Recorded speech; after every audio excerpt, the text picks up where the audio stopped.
the technology likely to have the greatest impact on the next few decades has arrived. And it's not social media, it's not big data, it's not robotics, it's not even AI.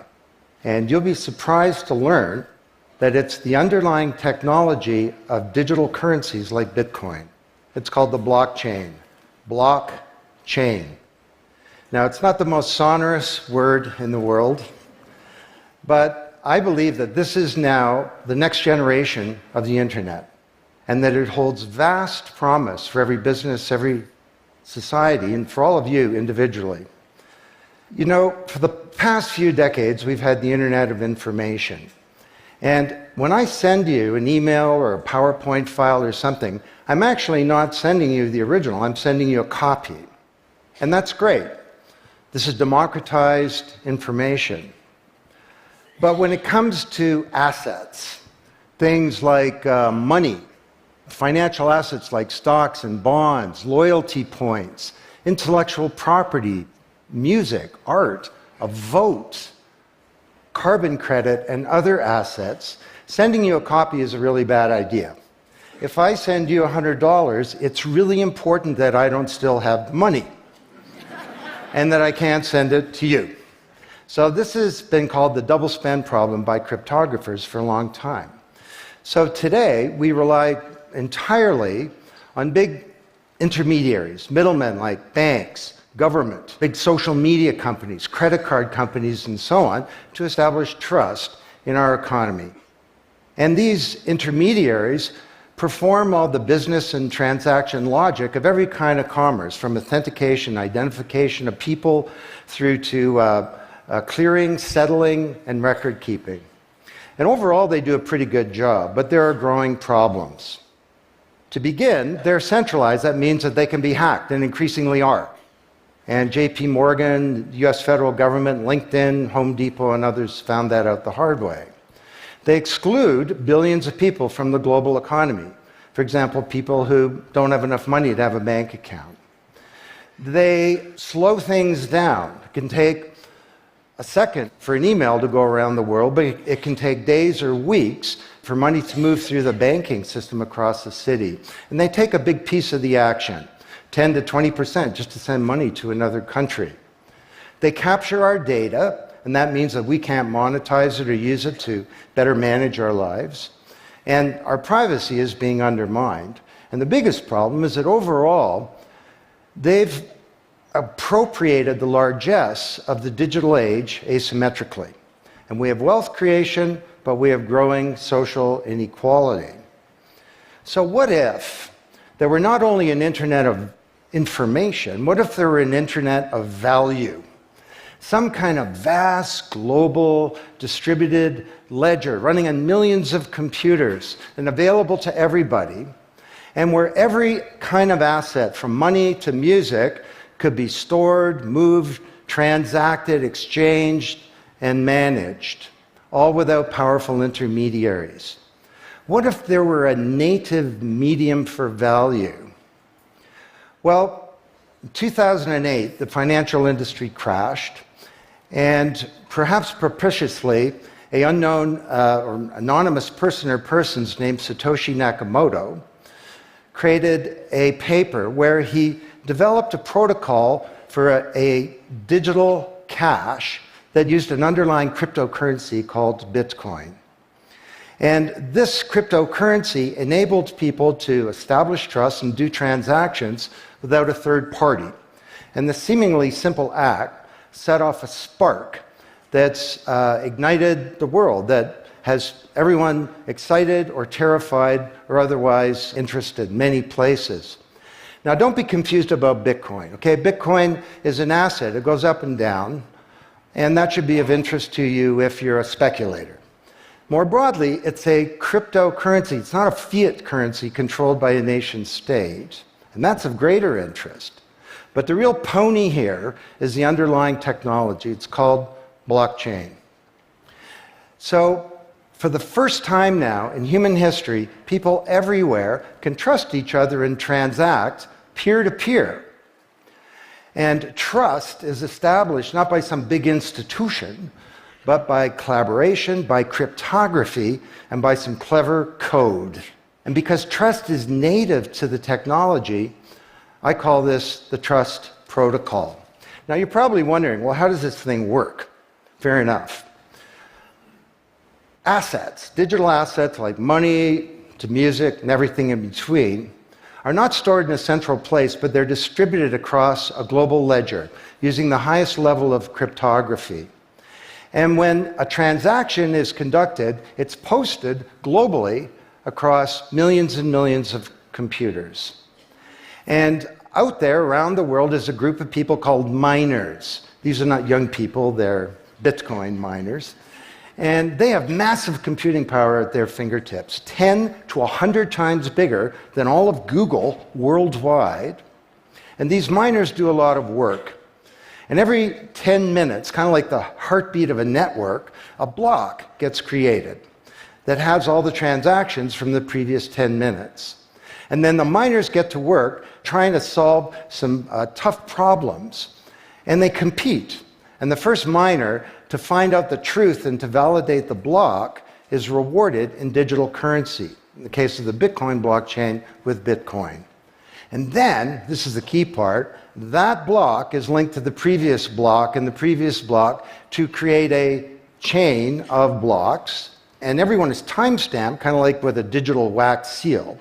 So if I wanted to go and hack a block and say, pay you and you with the same money, I'd have to hack that block, plus all the preceding blocks, the entire history of commerce on that blockchain, not just on one computer, but across millions of computers simultaneously, all using the highest levels of encryption in the light of the most powerful computing resource in the world that's watching me.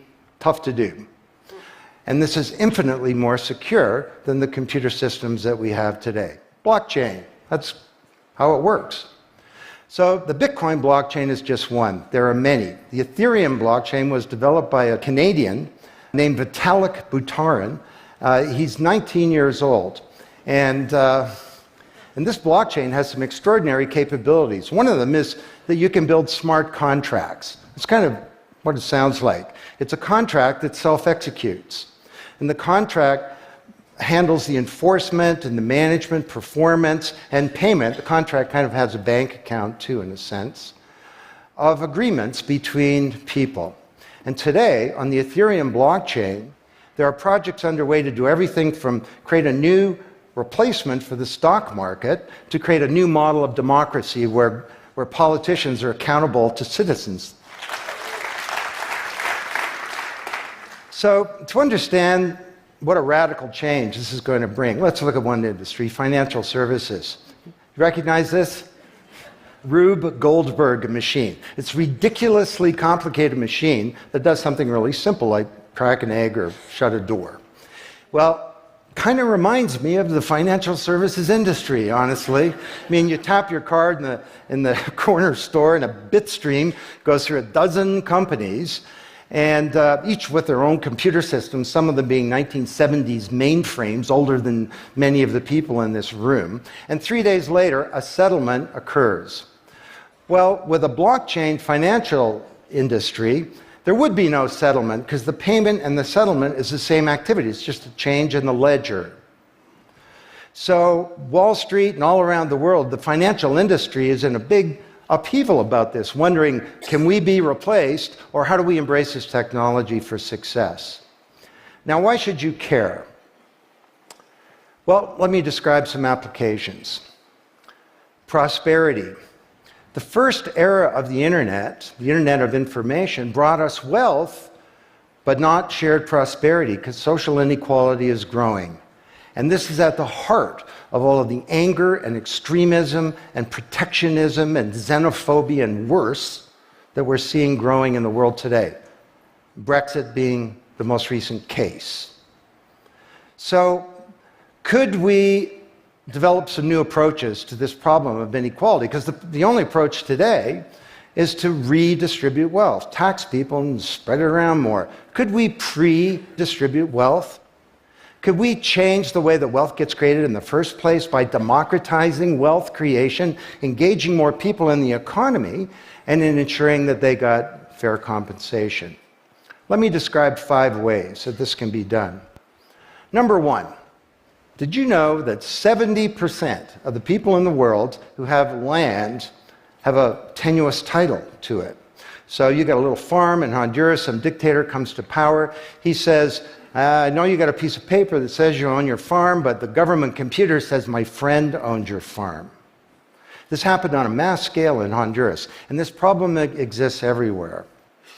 Hernando de Soto, the great Latin American economist, says this is the number 1 issue in the world in terms of economic mobility, more important than having a bank account. Because if you don't have a valid title to your land, you can't borrow against it, and you can't plan for the future. So today, companies are working with governments to put land titles on a blockchain. And once it's there, this is immutable. You can't hack it. This creates the conditions for prosperity for potentially billions of people. Secondly, a lot of writers talk about Uber and Airbnb and TaskRabbit and Lyft and so on as part of the sharing economy. This is a very powerful idea that peers can come together and create and share wealth. My view is that these companies are not really sharing. In fact, they're successful precisely because they don't share. They aggregate services together and they sell them.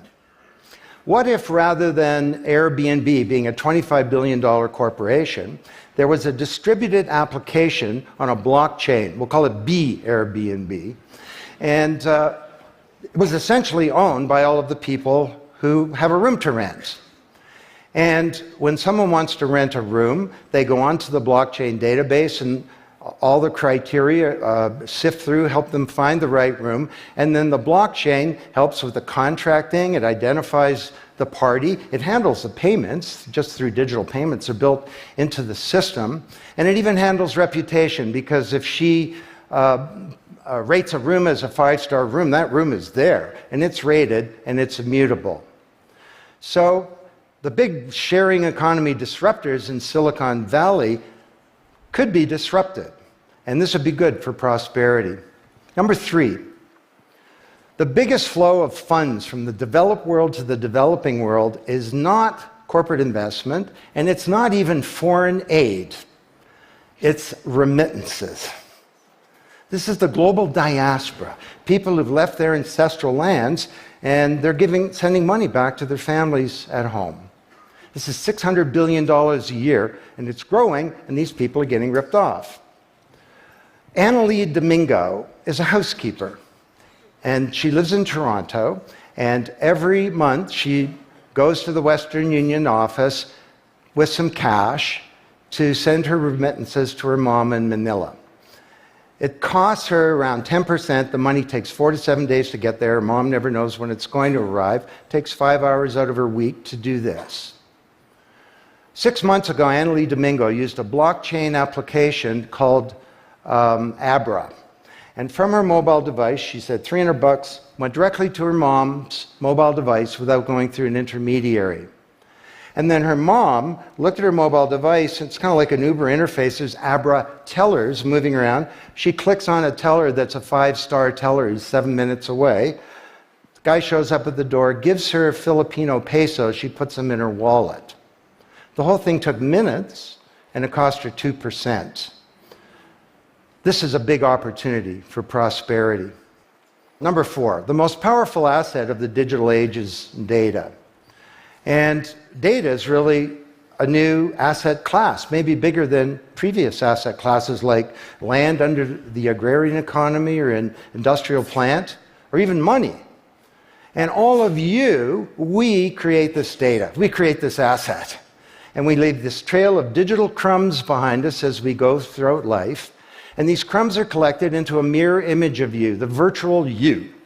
And the virtual you may know more about you than you do, because you can't remember what you bought a year ago or said a year ago or your exact location a year ago.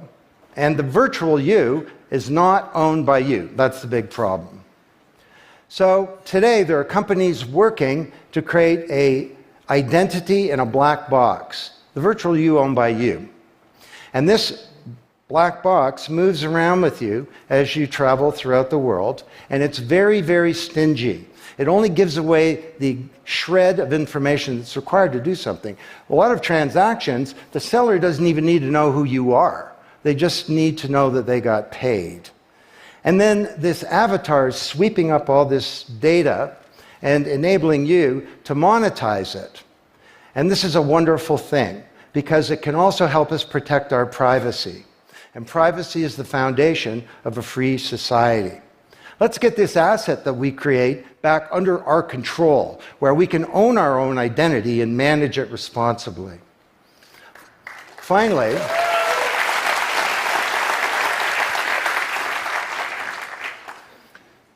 number 5, there are a whole number of creators of content who don't receive fair compensation because the system for intellectual property is broken. It was broken by the first era of the internet.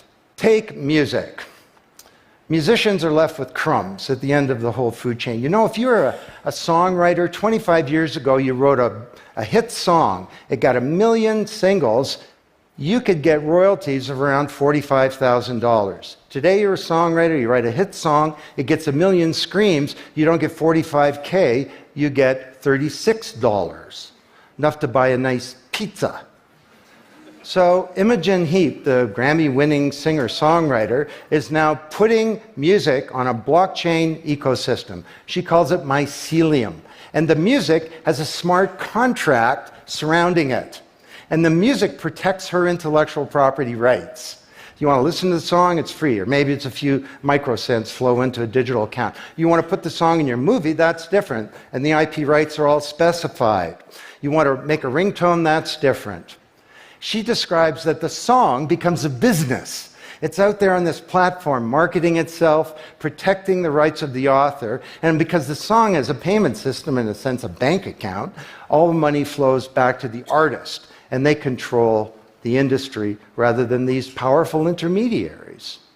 Now this is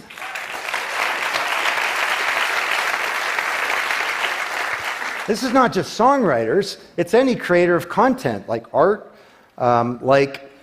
inventions, scientific discoveries, journalists. There are all kinds of people who don't get fair compensation, and with blockchains, they're going to be able to make it rain on the blockchain, and that's a wonderful thing. So these are 5 opportunities out of a dozen to solve one problem, prosperity, which is one of countless problems that blockchains are applicable to. Now, technology doesn't create prosperity, of course, people do. But my case to you is that, once again, the technology genie has escaped from the bottle, and it was summoned by an unknown person or persons at this uncertain time in human history. And it's giving us another kick at the can, another opportunity to rewrite the economic power grid and the old order of things, and to solve some of the world's most difficult problems, if we will it. Thank you.